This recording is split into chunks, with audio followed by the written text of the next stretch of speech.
In this video, we're going to show you how to buy Vbucks with an Amazon gift card.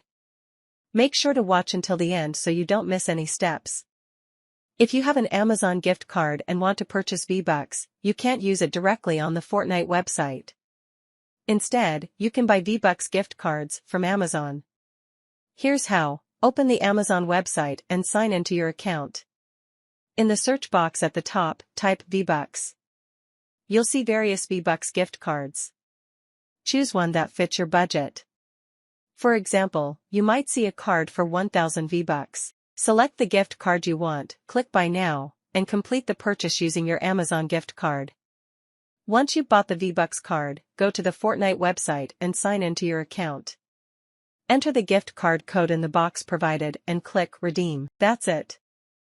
You've successfully bought Vbucks with an Amazon gift card. If you found this video helpful, please like and subscribe to our channel.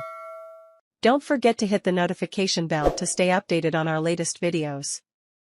Thanks for watching.